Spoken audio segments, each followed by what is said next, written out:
So hello and welcome to today's webinar, Leveraging Your Connections, offered by the Oregon State University Alumni Association in partnership with Oregon State's Professional and Continuing Education Unit. I'm Paula Matano, Program Manager in our Professional and Continuing Ed Unit, and we're also joined today by Yuliya Dennis from the Alumni Association and Ashley Ward, Assistant Partnership Manager for the International University Alliance, who we will hear more from in a minute. So before we dive in, I'd like to share a few housekeeping items. This session is being recorded, so you guys will receive a link to the presentation emailed to you afterwards, along with any relevant information that we cover during the webinar. Feel free to ask questions during the webinar by typing your question into the chat box. We'll answer them as we can. We'll also be addressing questions at the end of the webinar if we have time. So now I'm excited to turn it over to Yuliya and Ashley. Thank you guys so much for joining us today. Thank you for having us. Thank you.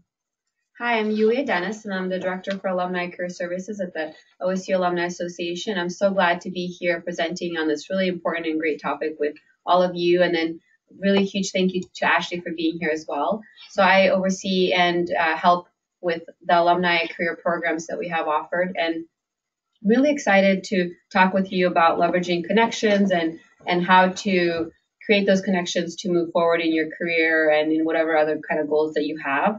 And we also provide a lot of great services to alumni and students and faculty, staff, and friends of the university. So I'm really grateful to be here, and then excited to be presenting with Ashley. So Ashley is one of our really awesome alumni career ambassadors, and I'm really thankful that she is spending time, volunteering her time to present with all of you. So with that, I'll turn over to Ashley to introduce herself. Hi, everyone. My name is Ashley Ward, and I'm the Assistant Partnership Manager for the International University Alliance. I'm an alum of Oregon State from the year of 2011, and I have really enjoyed this past year working with Yuliya as one of the alumni ambassadors. It's added a lot of value to my life, and I'm excited to be here to talk with everyone about this very important topic that has been impactful in my own career and in my relationship. So I'm excited that we get this opportunity to deep dive and share best practices and what we've learned. Thank you so much, Ashley. I'll share a little bit about the OSU Alumni Career Services and what we offer to alumni. I focus heavily on alumni career development, and a big part of that is online engagement, knowing that our alumni are all over the world. I strive to provide online events and opportunities for people to connect with each other and to learn and grow as a community. I do offer some one-on-one assistance as well through free resume reviews, so you can send me your resume if you'd like a review of it, or your LinkedIn or cover letter, etc. And then I do one-on-one consultations with alumni as well. That's a service that we offer. And I also focus on alumni giving back. So Ashley is a perfect example of that. So people often grow and change in their career, and then there may come a point where you want to give back and share some of your expertise or learning moments with students and alumni. And if you're interested in doing that, do connect with me, and I love to help people figure out how to best do that and what makes sense for them and their career goals. And I focus everything on the person's professional development and what makes the most sense for them. So really, we offer really great program services. I'm really excited to have this career series as part of the offers that we have. All right, and to set the tone for our conversation today, I wanted to start us off with this proverb and just give an overview of how we're viewing networking and developing a network. This is not a quick fix. This is not something that you can practice for a little while only when you need it. Yuliya and I both very strongly believe that developing an effective network is a lifelong practice. And in order to have a network that is worthwhile and valuable to both you and the other people in your network is to have authentic relationship. So yeah, we're definitely here to promote the idea that being effective in your network cultivation is a lifelong habit and something that we want to see people develop in their careers for the long game. As an overview for what we'll touch base on today, we'll be going over best practices for effective networking, whether that is, starting a relationship, activating your network, perhaps if you have some connections that have been dormant for a while, and just being effective in your follow-up and your communication. We want to touch base on some high touch and high tech methods for growing your network. We don't believe in reinventing the wheel here. We think we have some really great tools that you can use just to make sure that what you're doing is really worthwhile, worth your time. And we also want to touch base on how you can activate your network and as a way to give you guidance on your next career steps. This is something that's been very influential in my life, and so I'm excited that we have the opportunity to discuss this with you today. Great. And then to get us started, we're going to first talk about self-exploration. So this is really the first step in any kind of program or decisions that you make about next steps for yourself. So self-exploration, I think, is very important. And it's looking inward. It's looking at your values. What really matters to you? And what are you motivated by? And this is an opportunity for you to be very honest with yourself. And it's not something that you do just one time in your life. You may find yourself in new situations and be re-examining these things and thinking about them in a new way. And it's very common to have this happen multiple times, especially multiple times over a lifetime. And this is an opportunity for you to look at your goals. What do you want to learn about? What would you want to be an expert in? And then what kind of a person do you want to be in the future? And what would you want other people to see you as? Some things to think about as you're doing self-exploration is being willing to let go of things that you've maybe held on to that don't need to be there, or maybe they're things that you thought are good, but now they're not really fitting into your life as well, to make room for the great things. So in this case, like maybe you've been part of a professional association for a long time, but it's okay to let go if it's no longer consistent with your professional or personal goals. And once you've done this step, then you'll have a clear idea of what you'll be communicating out to your contacts and the relationships that you start building. But really, this first step is important. Oftentimes I see people skipping it or not wanting to spend a lot of time on it. But this is something that if you're honest and authentic with yourself, then you can have stronger, more developed relationships later on as you go through the process of creating strong connections. And then really tied to that is a personal branding plan. So we did do a personal branding webinar in January that you can view through the PACE program and on YouTube.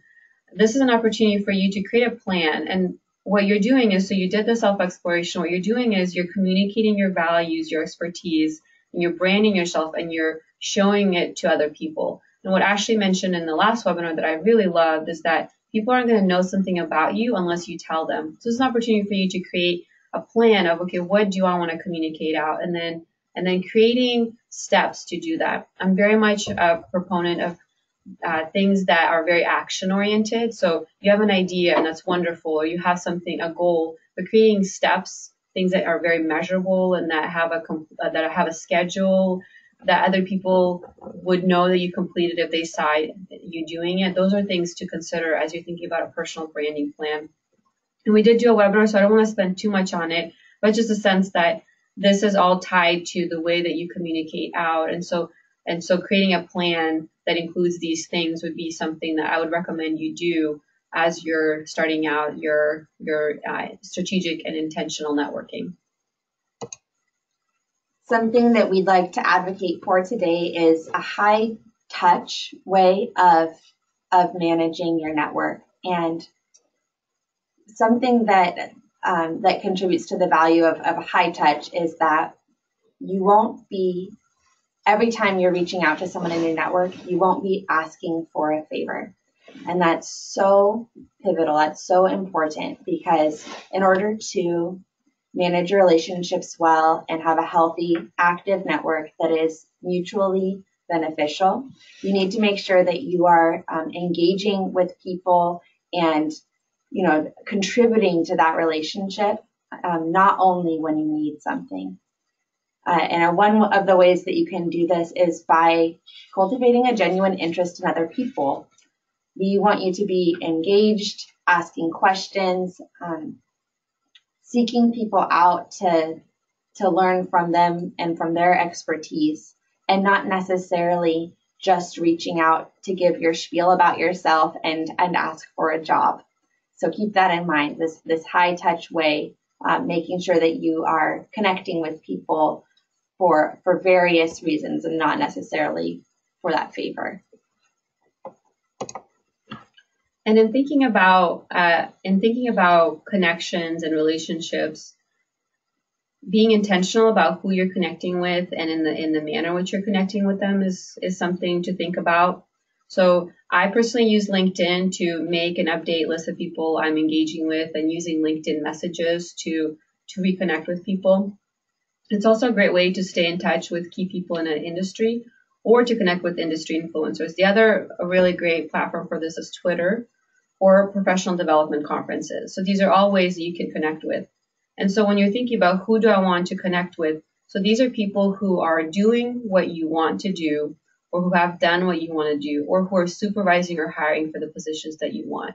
So what you want to do is be networked and connected with the people that are doing the kind of work you want to do. And some of the things that we're talking about too, it's not just for job searching. So it's even if, let's say, you just love your job's going so well, it's still important to have a list of people you can connect with. These are people who can mentor you, or who you can collaborate with, or who you can just connect with on just a professional or personal level. And you can also use things like your alumni community as well, or the university community. There's lots of ways to do this, but being intentional about who you want to connect with is a great thing to consider. Absolutely. And something I was thinking of as you were going over that, Yuliya, was the benefit of reaching out to people who, not even when you're necessarily looking for a job, just when you have an opportunity to sit down with someone and ask them about how they got to be where they are now, and being, having that genuine interest in their lives and in their story. What you're doing there is developing a real relationship that could be a personal friendship. And that relationship could transcend your current role in your current job. Even if right now you're not looking to move, it could benefit you later on because you're laying that groundwork.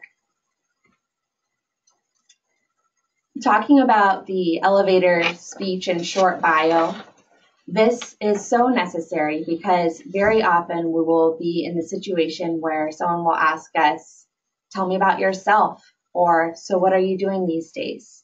And how we respond to questions like this is really shaping and framing how our network and the people that we are connected with view us and how they see our potential. Remember that as you're talking with other professionals and describing who you are and what you do, this is when other people are associating you with different opportunities perhaps in the future. So you want to make sure that how you're representing yourself is authentic, for one, and for two, is really contributing and benefiting you for where you want to go in your career. So Yuliya and I both want to encourage you to prepare a short elevator speech and have this practiced and have it down. You'll use it more often than you think. Definitely create a short bio, a written description of who you are. You can choose first person or third person, but have something written down. I actually have a few different drafts because I've found that actually the way I will describe myself in one paragraph changes, especially with the audience or with how it's being used. So having a few different drafts of a short bio of myself has been very helpful. And that also helps me frame my elevator speech when I'm describing to someone who I am and what I'm about. Another effective practice is creating an outline of your life. So when someone says, tell me about yourself, it's not necessary for you to go all the way back to high school or to tell every little thing. We want to be genuine and truthful, but we don't need to tell superfluous information, especially if it does not contribute to our message of who we want to how we want to present ourselves. So it's a useful practice to create an outline. And then also, don't be afraid to highlight a few of your big accomplishments.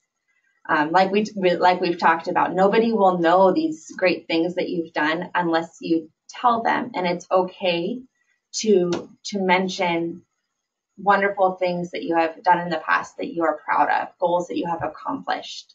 As long as you present yourself in a humble way, I am confident that you could do it in such a way that it would not come across as bragging or being haughty, but just being real about who you are and what your potential is.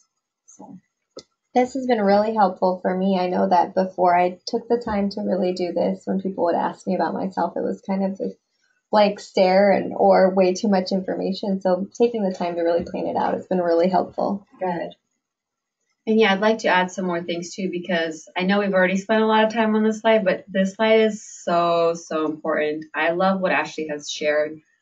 And I think that how people view us and see our potential is a vital part of the decisions that they're going to be making about where they think you'll fit and if you're capable of the things that you're wanting to do. A couple of points I'd like to share as well is that this is really an opportunity for you to reframe. So we could see our life in a negative light, or we can be more positive about it. So thinking of things like being an explorer, calling yourself an explorer, being excited, being eager, and being up for a good challenge. These are all things that are empowering. So I encourage you to think about your elevator speech and see, is it empowering? Does it empower you? And does it feel empowering to others? And I've done a lot of work with a lot of different alumni to reframe their elevator speech. And it is a powerful thing, and it will impact how people view you. The other thing is that this may be, so besides knowing someone when you're job searching, this may be the thing that really gets you or doesn't get you a job. So there's been lots of research that within the first 90 seconds of meeting someone on a search, that's when they're likely to already know what the decision is. Now, they're not doing this consciously.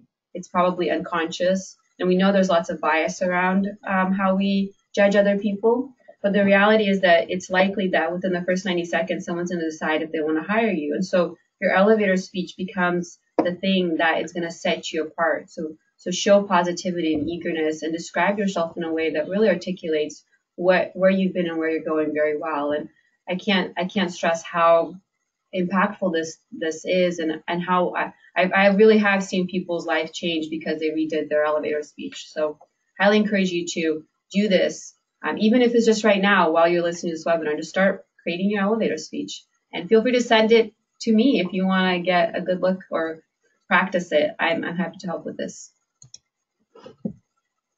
All right, reaching out to people. So thinking about connections, think of new people that you can connect with, reconnect with existing connections, and then attending or joining new events or conferences is a really good way to create those new bonds with people. And a good practice to have is attending a conference and then collecting business cards and collecting names of people you've met. And then immediately afterwards, follow up on LinkedIn and write a message to them. Hey, I met you at this conference. It was nice to meet you. I'd love to stay connected on LinkedIn. The reason I use LinkedIn for this is that instead of having a bunch of business cards and emails that I can't later remember and connections that I can't remember when I do want to reconnect with someone, this way I can go back to my messages and see, oh, I met this person in Seattle. Oh, I remember this about them. And it's in the message. It's already there. So it's a great way to keep track of the people that you've met. And it also allows them to reach back out to you. So you're creating a mutually beneficial relationship by doing this. So it's kind of a give and take between new people and existing connections. And then also when you do meet people, if let's say they might know someone in somewhere else, and so your existing connections can lead you to the new to meeting new people. So these are just broader concepts to think about. And then the next point is professional association. So we've talked a lot about broad concepts and we've shared a little bit of practical application. So this is one of those really strong practical applications. So finding an organization, let's say if you're doing an industry switch, finding an organization within that new industry switch, or if you're doing a regional search somewhere, connecting with a place that has people working in the companies or in the organizations you want to work in, get involved, start meeting people, contact the board. Oftentimes the board members of professional associations are people who are very well connected. They're very well respected in their fields. They can act as mentors, as people who can then connect you with other people in the field, and have really good follow-up. Thank you notes, connecting on LinkedIn, etc. So pretty much everyone who knows me knows I'm a huge fan of thank you cards. I don't think it's a lost art. It's very, yep, so Paula's showing me hers on her desk from me. So thank you notes are really important because, so we're talking about real relationships here. It's not make-believe. It's not just virtual. You're a real person, they're a real person, and it connects you in a real way. And like I said, everyone knows how much I love them. And I really encourage you to just add that to your toolbox of things that you do to connect with people. I'd like to talk about your thank you notes too. So Yuliya and we actually go pretty far back. I think it's been about 4 years since we initially met. And it was right at the beginning of my time at Oregon State and right before you were transitioning to a new role on campus. But I always remembered because Yuliya didn't know me that well, but she took the time to write me a thank you note. Thanks for working with me. It's been great to get to know you. And that left such a positive perception of Yuliya in my mind that the next time I had the opportunity to be involved with her or, be in a book club together or what have you, I remembered that and it set the groundwork for a lasting relationship that's been very mutually beneficial. So I love your thank you notes. Thank I you. do too. They're great. Yeah, I love to write them. Yes. So besides thank you notes, we'll talk a little bit about some high-tech ways that you can do your follow-up, because I know not all of us have the penmanship of Yuliya, but I definitely want to encourage you, don't worry about reinventing the wheel. I'd like to see us not using stacks of business cards or even Excel spreadsheets, really dense information dumps where we won't be able to sift through and find the information we need quickly. So some tools that I've used that have helped me, not be so paper-based is apps like CamCard. So CamCard is an app that you can download that takes a photo of a business card, scans the information in, and puts it in an online database that's searchable, and you can export it as an Excel sheet if you'd like. You can also export it into your Outlook or Gmail contact list. So now you have them in your email contacts. I've also used LinkedIn. This is a great way, so say you're getting back after a conference and you have a stack of business cards, going through on LinkedIn where you have a photo of the person and they have a photo of you, and using the messaging function as a way to kind of bookmark where you met them, what you talked about, and what was your connection. Like Yuliya was saying, that's such a great way to remember them, because believe me, in a year or however long it is before you reach out to them again, you're really going to appreciate having those reminders so that when you reach out again, you can have a more personal touch, have better recall, and they'll be able to place you too, because your photo is attached to that. Being an expert at follow-up doesn't have to be, only for those who have that innate skill of memory. So I encourage you to set up automatic reminders, use your calendars, online to-do lists. I've used such tools as Boomerang and Todoist to keep myself on track. Both of these options allow you to set up reminders based on dates or based on how long it's been since the last interaction. For instance, Boomerang has a function where you can set a reminder on an email to remind you in your inbox if the person has not responded within a certain time frame. This can be so useful because I am the kind of person that I can be really proactive and great with that initial follow-up. But if I don't receive a response, it won't be on the top of my mind and it may fall off of my plate and I'll forget to reach out again. So using tools like this to your advantage is such a great way to make yourself be good at follow-up, even if it doesn't come natural to you. Thank you, Ashley. That was really great. And I know it can be really overwhelming, especially as you connect with more and more people. So that's really helpful advice. So we'll spend a little bit of time talking about LinkedIn. We also did a webinar on LinkedIn previously, so feel free to look that up. It's also through the career series with PACE, and it's a more in-depth look at exactly how do you use LinkedIn to job search or to network, etc. So here I'm just going to do brief highlights to get you started, but do reference that other webinar if you need help with it. So the recommendation for LinkedIn is that to use it to connect with people who are doing the kind of work that you want to do, who are in the industry you want to be in, and who are hiring or supervising people in your industry. And something that I recommend that people do on a practical note is find 3 to 5 people who are doing the kind of work you want to do in the future, and just mimic some of what they're putting. You can spin it in your own way, but just look at and see, okay, what kind of groups are they following? If you're not able to pay for a professional association membership and aren't able to attend a conference, join a LinkedIn professional association group and post on there and connect with people through that method. So it's an easy way to connect with a professional association without having to actually pay and join a physical group. And the other thing is that you can make yourself into an expert of a certain industry or field through LinkedIn. I encourage you to post and be active on there. People do see what's there and they do recognize you. And then the other thing too is that so people have different philosophies about who they accept as a connection on LinkedIn and who they don't. So my philosophy is come one, come all. I don't reject people who want to connect with me, and I'm very open. I know some people aren't, and that's totally fine. So it's your account, it's your right to treat it as you want. But I do encourage you to connect with people who are doing the things that you want to do. And I'll share a brief story to demonstrate the power of LinkedIn. So in my previous job, someone had connected with me about a year before they ever applied at my office.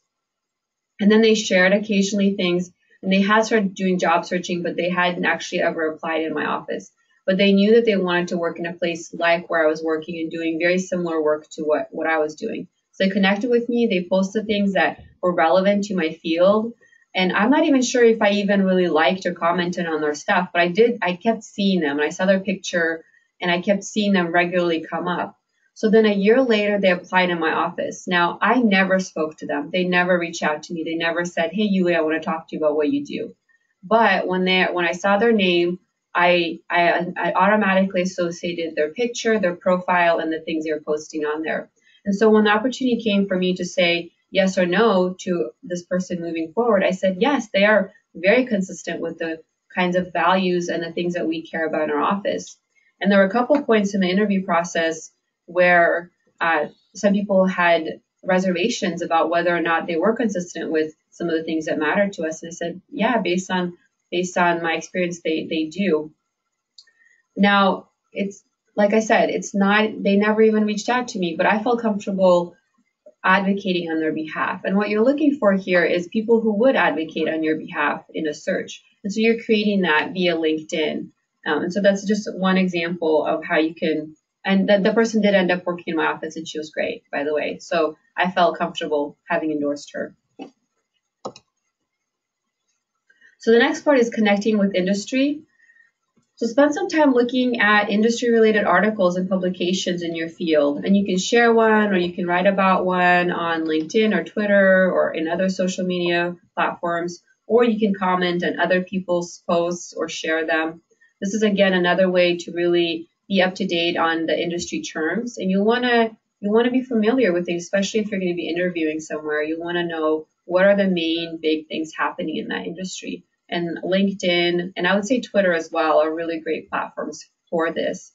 And I personally really love Twitter because I view Twitter as almost an extension of what LinkedIn offers, but just a more visual, professional profile of your interests and passions. And so I love using both to connect with industry leaders and to connect with people who are doing the kind of work that I admire and strive to do. That's great, Yuliya. Really agreed with a lot of the things you just said. I want to talk a little bit about informational interviews. So this is kind of that next step. This is when you do have an ask for someone. But there's a little bit of a difference here. When we want and say that you should go out and do these informational interviews with people in your industry, we want you to be very careful about not asking for a job or for a favor. That's not what an informational interview is for.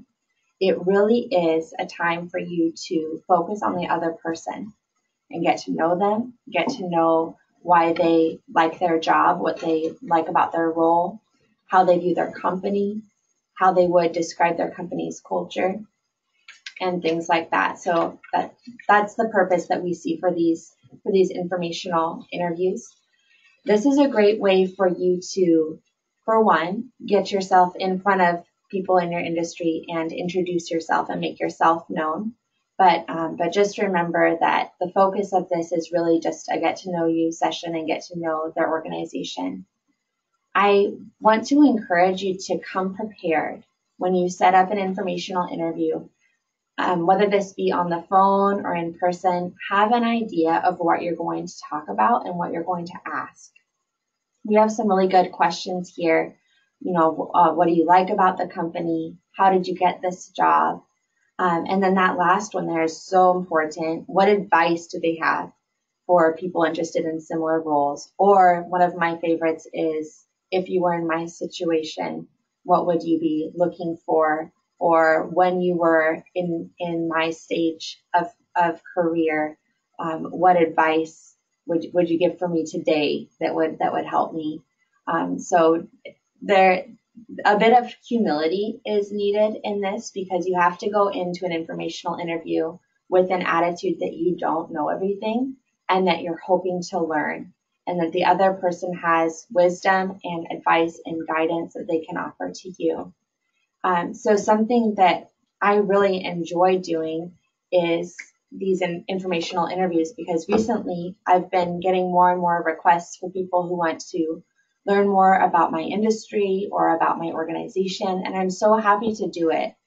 I see a lot of value in people who are inquisitive and assertive and who initiate contact and communication like this, because it's a value that I've tried to build into my own life. So I'm always happy to do it, but I have been noticing that there are good ways and there are some not so good ways to go about these. So when you're trying to set up an informational interview with someone, remember that this is their time that they're giving to spend with you. Yeah, you're not asking for anything, and it might be just a half an hour coffee, but this is their time that they're offering up to spend with you. So please be respectful of their time. One way you can be respectful is in preparing the questions. Some other things that you can do is take the brunt of the coordination of the meeting. So make sure that you have suggested places that you could meet, or are clear that you would like it to be a phone conversation, and be flexible with your own schedule. And just remember that you need to be a good steward of their time as well, and make sure that they feel appreciated. I recently had an informational interview that was very quick. It was a 10-minute phone call, but it was coordinated very well. The person who contacted me had a really clear idea of what we should discuss in the questions there. They were grateful. And then they also followed up with a thank you note on LinkedIn, which I really appreciated, because I don't mind giving my time, but I do want to feel appreciated if I am giving my time for someone else's development. So that's my advice for informational interviews. Yeah, and I'd love to add more to that. Thank you so much, Ashley, for sharing all of that. Information reviews are amazing, really amazing. Like I should probably do a webinar on information reviews. In fact, I'm writing that down right now. So I love an information reviews. Okay, so the thing is that, and I speak to a lot of alumni and a lot of people who are job searching and people who are at just feeling very, very, very low about their job prospects. And I see the impact these informational interviews have. And believe me, it's real. And if you saw what I saw, you'd be like, everybody, please do them right now. Okay, so if you just apply online, you have anywhere between 2 to 5% of getting through the job market to get an offer. So very low chances. If you do an information interview, you have 40% chance of at some point getting something within that company. So way bigger. And then the question, I love what Ashley said, what would you do if you were me? That's a great question. You can do them anytime. So for me, I love my job. I love my job so much. But even though I love my job, I still do them. So like yesterday, I did an information interview with someone who's very high level, and they gave me 4 new connections. They said, Yuliya, you would be great to talk to this and this and this person. I was like, yay. So I made 4 new connections that they then helped me reach out to just by talking to them. You can do information interviews anytime, all the time. If you get a new job, do information interviews with people who already have your job and are successful. Or if you're looking for a job, do them with people you want to do. Or you're looking at 3 different industries. Do information interviews with all the 3 different industries. Figure out what works for you. It's amazing. I'm just going to leave it at that for now. We'll do another webinar. We'll do more about this. We do have a question actually about them. So Keith is wondering if he should do an informational interview with a friend at a company that he wants to work at, even if the friend doesn't do quite the job that he's interested in. Absolutely. Yeah, my advice is absolutely, because so much of a job is the company culture and how they treat their employees and what's the environment, what's the vibe like, and that's something that that your friend would be able to know and to tell you. And then ask your friend, who else can I talk to in your company? And then have them email that person and connect the 2 of you together. And then keep doing that until you build up some good bonds with that company. Awesome. Absolutely. Great question. Thank you, Keith. Yay, information interviews. Yeah, do them now, today. Okay, maybe not today. So in summary, we'll just go over some of the pieces that we've talked about today. Begin by reflecting on your goals. And you can do this through that self-reflection and through the 30-second elevator speech, where you can really decide, am I happy with where I am today, with how I'm presenting myself, and make sure that you are in a place where once you start reaching out to people and connecting with people in your industry, that you're giving out the right message and presenting yourself in the way that you want to be presented. We want you to be connecting with others in your industry. And this can do so much more than just build your connections. This can also make you appear as an expert in the industry if you're an active contributor. So we definitely want you to be engaging and authentically engaging. This is that piece where we want you to be reaching out to people, connecting with people, and joining in the conversation, not only when you're asking for a job or asking for a favor. Be an active contributor in that space. We want you to use high touch communication, of course. This is something that you can use the high tech methods that we talked about to help you be better with your follow up and with your communication. And just stay top of mind. You want to have presented yourself well to your network so that when an opportunity does come up, they will think of you.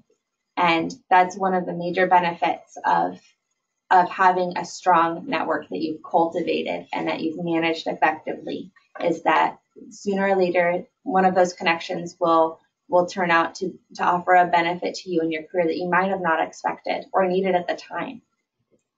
So yeah, and I just want to say thank you so much for allowing me to be here and to talk to you about this really important topic that I'm definitely passionate about, mostly because I'm just so grateful for what my network has done for me in my career.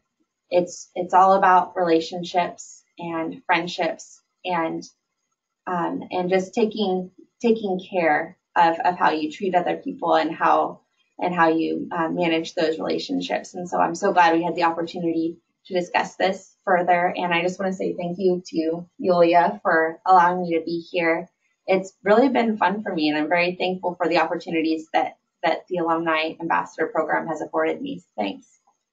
Thank you, Ashley.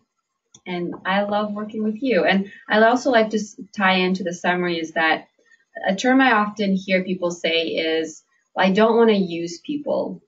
And when I hear that, so to me, it's like, well, that's not a real authentic relationship if you're using people. And I think that all of life's successes can really be pointed to and enhanced by relationships. That anything we do, there's likely some kind of a relationship component. And so for me, it's about having real connections. And so like Ashley and I now present these webinars, but our relationship stems farther than that. And over time, we've congratulated each other and supported each other and connected on various times. And I would say it was never like a long thing. It was always something short and just something very supportive. Mm-hmm. But it helped us to keep in touch with each other and to kind of maintain that level of connection. So they're not things that are like, oh, you're doing lunch every other month. Like, I don't even know if we've ever done lunch. No. Like, but we still stay connected with each other through, I would say LinkedIn has probably been our top one. LinkedIn's probably. been great. And then another thing is just staying connected with Oregon State. Yeah, a lot of absolutely. It, even before you were in the Alumni Association, Yeah. You know, just seeing things that are going on in our own networks and being, you know, active contributors. Yeah, absolutely. Yeah. So I love that. Thank you. Thank you. So for next steps, I do encourage you to join the Beaver Careers LinkedIn group. And then if you message me one takeaway from the webinar, you will be entered to win a free career consultation. And I've been offering this every webinar, and we've always had a winner or two. So I definitely encourage you to take advantage of that. And then do join us for our next Career Series webinar. So ace your interview and be an interview star. So there's a couple of things that I'm very passionate about information interviews, as everyone now knows, but I'm also very passionate about interviews and salary negotiation. So those are going to be topics that we're going to be covering in the next couple months, but interviewing is the next webinar. So do join us for that on April 11th. And we'll be sending out a link as well for that webinar, so you'll be able to register as well. Perfect, thank you. And then do join us for our next online career event. And the online career events are a one-on-one chat that you can do with alumni and students and industry representatives.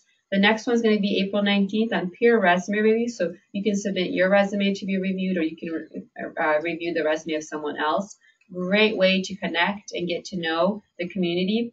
I have made some amazing relationships and met some really great people through these really short chats that you can do. So again, great way to increase your network by joining us for that. And then, of course, contact me to follow up. So I really am here to serve the alumni community in their own professional development, as well as helping alumni to connect back to the university to help alumni and students. So I'm very invested in what I do. I'm very invested in your success. Reach out to me via email. We can schedule an appointment together. You can send me your resume for a free resume review. Whatever are your professional goals, I help people in all kinds of ways and in all kinds of timelines. So feel free to reach out. I'm really, really eager to be here for you and to contribute to your career success and to helping you achieve your goals and make the most of the things that you want to do.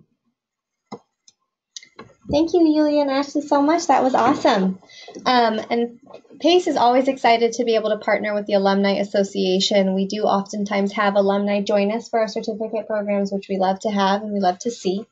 A little bit about us. So Oregon State PACE engages the community through educational opportunities for both personal enrichment and professional development. So we do offer hundreds of courses and certificate programs, and these are all open to the public. So you do not need to be a matriculated OSU student to be able to enroll.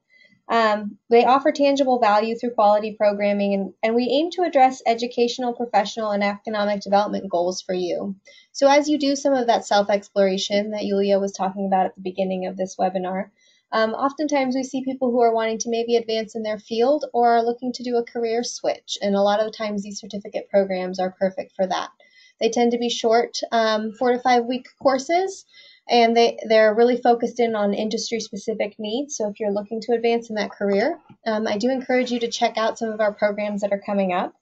So we have our Leadership Development Certificate. which is an exciting one. It's really focused on people who maybe are new to the field of leadership. Our next class is starting on March 5th. It's leadership team coaching. And what the course is focused on is if you're moving into a leadership role, oftentimes you're going to find that you need to coach either employees or people that are in your organization, and sort of how do you do that effectively? How do you grow people? We also have procurement and contract management, our project management certificate, which is always popular. It was developed by Cindy Dionisio, who is on the board and one of the authors for the 6th edition of the PMBOK. And then our new nonprofit management certificate, which is an exciting new certificate, and it's a great way to get started in an extremely satisfying and rewarding field. So to get started, as Yuliya said, feel free to contact her and connect with the Alumni Association. You're also welcome to register for any of the classes that I just talked about if you go to our website. Webinar attendees and any Alumni Association members are eligible to receive a 15% off discount for our classes. So if you have any questions about the classes, please feel free to contact pace@oregonstate.edu or contact our office at the phone number listed. And PACE also does corporate training. So if your company has interest in any of our courses, we do bring instructors on site and help sort of custom build a lot of our classes. So feel free to connect with me as well. I'm Paula, I'm the program manager here for corporate training, or if you have any questions about any of the courses. Thanks again so much, Ashley and Yuliya. We really loved having you guys. Thank you so much. Yeah, thank you. Oh, and we have a few questions actually, so I think we've got a few minutes. So we have somebody who was wondering, who should we send resumes to for review? So if you're an OSU alum, you can send them directly to my email account, and we'll get them reviewed for you. Awesome. Great. Thank you guys so much. Thank you, everyone, for attending. Thank you.